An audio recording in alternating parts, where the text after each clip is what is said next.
Hello friends, welcome to my YouTube channel SKG सामान्य ज्ञान। आप हमारे चैनल को सब्सक्राइब करें, बेल आइकन जरूर प्रेस करें। आज हम आपके सामने जो है वो इंडिया जीके का मॉक टेस्ट लेकर आए हैं, तो शुरू करते हैं। सबसे पहला प्रश्न है, संयुक्त राष्ट्र महासभा में सबसे पहले भारतीय अध्यक्ष किसे चुना गया था? मतलब संयुक्त राष्ट्र महासभा का अध्यक्ष चुनने वाला पहला भारतीय कौन था? ए श्रीमती विजयलक्ष्मी पंडित, बी रमेश भंडारी, सी नटवर सिंह, डी कृष्णा मेनन। ठीक है, आप अपना आंसर चूज कर सकते हैं। संयुक्त राष्ट्र महासभा जनरल असेंबली की बात की गई है कि जनरल असेंबली का अध्यक्ष चुना जाने वाला पहला भारतीय, और वो संयुक्त राष्ट्र महासभा का पहला वैसे भी अध्यक्ष ही है। ठीक है, तो आंसर देखते हैं। तो ये है श्रीमती विजयलक्ष्मी पंडित, ये संयुक्त राष्ट्र महासभा की अध्यक्ष बनने वाली पहली भारतीय हैं, विजयलक्ष्मी पंडित, और ये जवाहरलाल नेहरू की जो है वो बहन है। फिर है क्वेश्चन नंबर सेकंड, निम्नलिखित में से कौन सा संयुक्त राष्ट्र संघ से नहीं जुड़ा है? संयुक्त राष्ट्र संघ से नहीं जुड़ा हुआ है। पहला है ILO, international labour organisation. B option है WHO, world health organisation. C है आसियान। ठीक है, और डी है इनमें से कोई नहीं। तो आप अपना आंसर चूज कर लीजिए। हम आंसर देखते हैं। आंसर है आसियान। आसियान जो है वो संयुक्त राष्ट्र संघ का हिस्सा नहीं है, ये एक क्षेत्रीय संगठन है दक्षिण पूर्वी एशियाई देशों का। ठीक है, इसमें 10 देश हैं, और आप कमेंट बॉक्स में लिख सकते हैं आसियान का गठन कब हुआ था। फिलीपींस है, मनीला है, फिलीपींस की राजधानी तो मनीला ही है। फिलीपींस है, लाओस है, वियतनाम है, इंडोनेशिया है, मलेशिया है, बर्मा है, थाईलैंड है। ठीक है, तो ये जो दक्षिण पूर्व एशियाई देश हैं उनका संगठन है ये आसियान। नेक्स्ट क्वेश्चन, अंतर्राष्ट्रीय न्यायालय कहाँ पर स्थित है? इंटरनेशनल कोर्ट ऑफ जस्टिस यानी अंतर्राष्ट्रीय न्यायालय जो है वो कहाँ पर स्थित है? A option Geneva, B option the Hague, C option Amsterdam, D option Vienna. तो अंतर्राष्ट्रीय न्यायालय कहाँ पर स्थित है? आप अपना आंसर चूज कर लीजिए। आंसर देखते हैं हम। तो इसका उत्तर है हेग में। द हेग जो है वो नेदरलैंड में है। ठीक है, वहां पर अंतर्राष्ट्रीय न्यायालय जो है वो स्थित है, और जिनेवा स्विट्जरलैंड में है, एम्स्टर्डम भी नेदरलैंड में ही है, और वियना जो है वो ऑस्ट्रिया की राजधानी है। क्वेश्चन नंबर 4, निम्नलिखित में से कौन निशस्त्रीकरण से संबंधित है? एक्चुअली इसमें आना था क्वेश्चन नहीं है। ठीक है, निम्नलिखित में से कौन निशस्त्रीकरण से संबंधित नहीं है?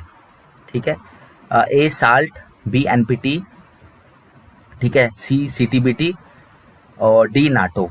तो साल्ट जो है वो स्ट्रेटेजिक आर्म्स लिमिटेशन ट्रीटी है, ये 1972 की।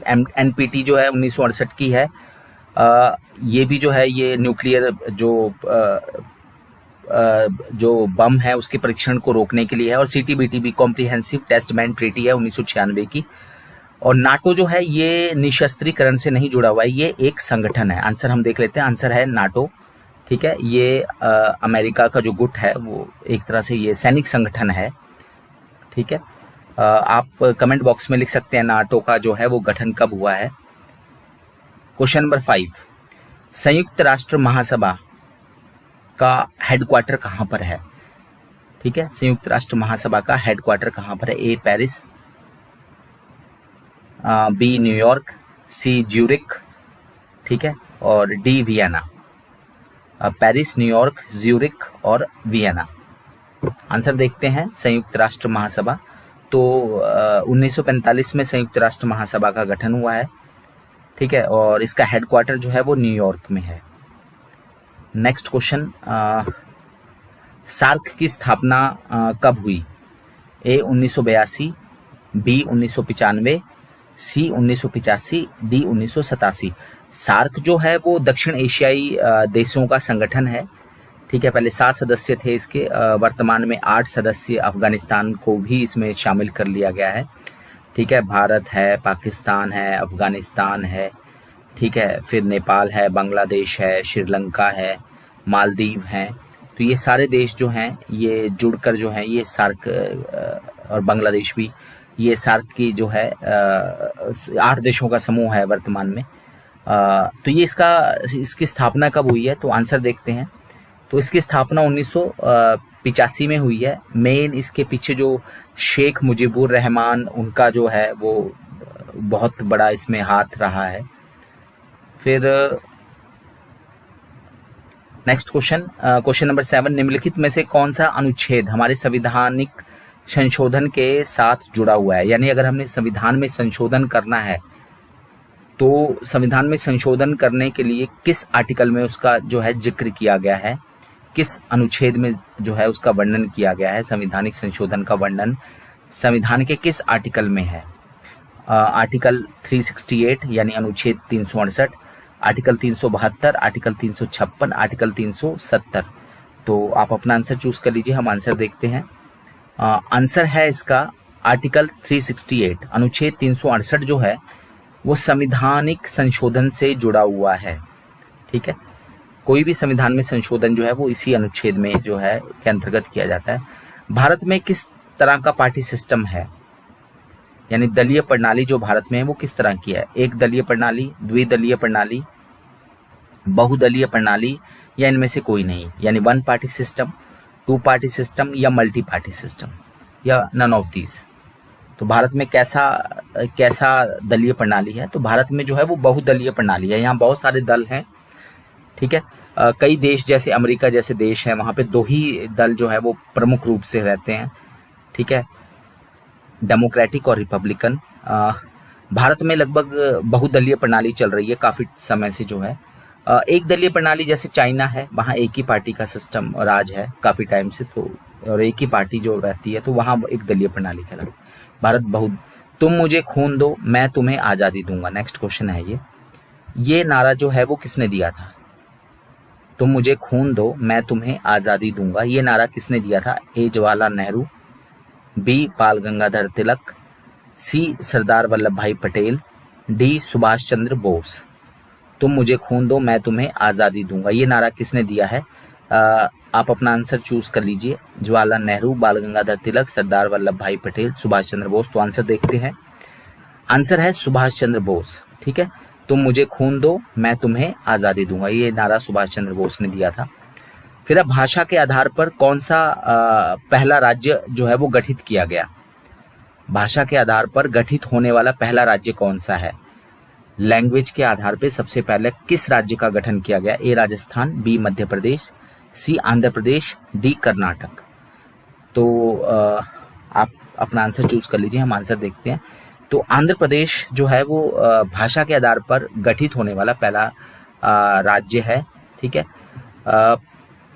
1953 में इसका गठन हुआ था।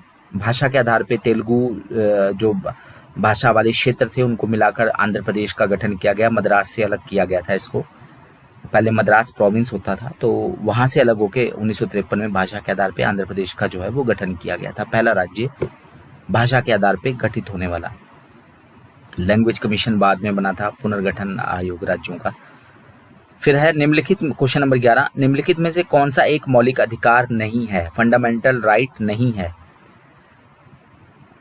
समानता का अधिकार, राइट टू इक्वालिटी, संपत्ति का अधिकार, राइट टू प्रॉपर्टी, स्वतंत्रता का अधिकार, राइट टू फ्रीडम, और संवैधानिक उपचारों का अधिकार। ठीक है, राइट टू कॉन्स्टिट्यूशनल रेमेडीज। तो निम्नलिखित में से कौन सा मौलिक अधिकार नहीं है? आंसर देखते हैं। आपने अपना आंसर चूज कर लिया है। आंसर है इसका संपत्ति का अधिकार।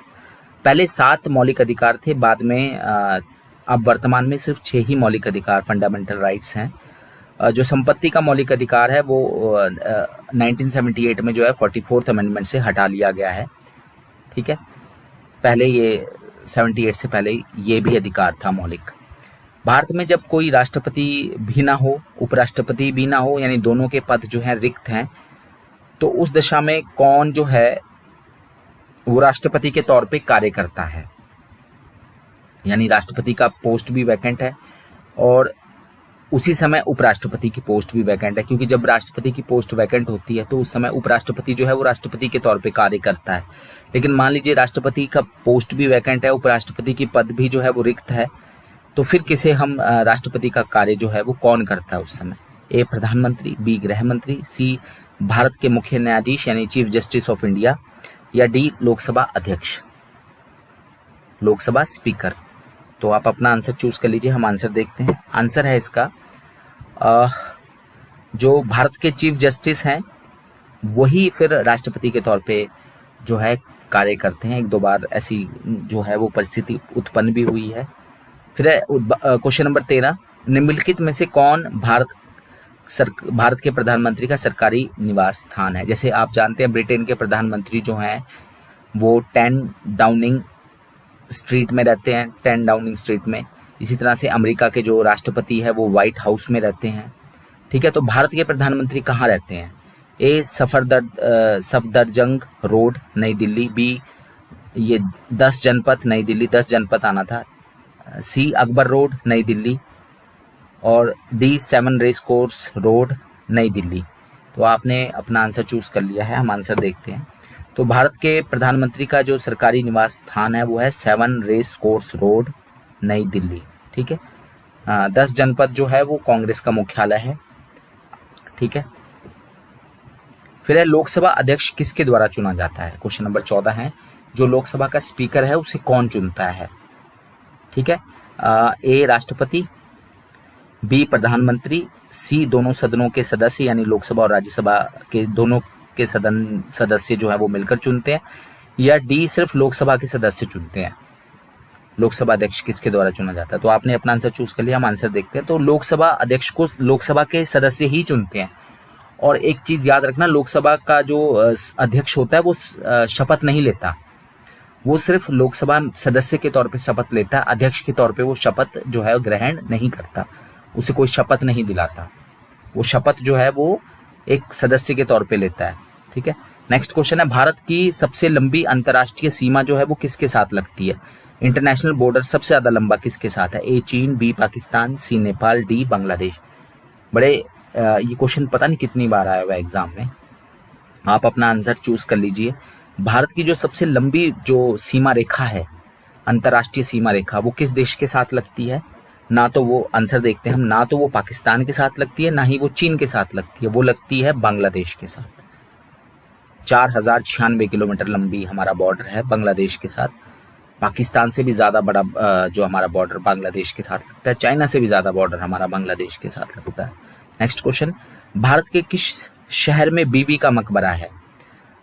ए हैदराबाद, बी औरंगाबाद, सी मुरादाबाद, डी फैजाबाद। हैदराबाद, औरंगाबाद, मुरादाबाद, फैजाबाद। आपने अपना आंसर चूज कर लिया, हम आंसर देखते हैं। तो बीबी का मकबरा जो है वो औरंगाबाद में है, औरंगाबाद महाराष्ट्र में है। ठीक है, और औरंगजेब ने बनाया है इसको, औरंगाबाद महाराष्ट्र। बीबी का मकबरा औरंगजेब द्वारा निर्मित किया गया। फिर है यूरिया को खून से अलग, ठीक है, कौन करता है? ए दिल यानी हार्ट, बी पेट यानी आप स्टमक कह सकते हो, सी गुर्दा यानी किडनी, और डी प्लीहा स्प्लीन। आपने अपना आंसर चूज कर लिया, हम आंसर देखते हैं। तो यूरिया को जो खून से अलग करता है वो है गुर्दा, किडनी जो है वो यूरिया को जो खून से अलग करता है। नेक्स्ट क्वेश्चन, इबोला जो वायरस था, तो वायरस का नाम इबोला किसके नाम पर पड़ा है? इबोला कोई शहर का नाम है, नदी का नाम है, राज्य का नाम है, या पर्वत का नाम है? तो जो इबोला वायरस में जो इबोला शब्द है वो कहाँ से लिया गया है?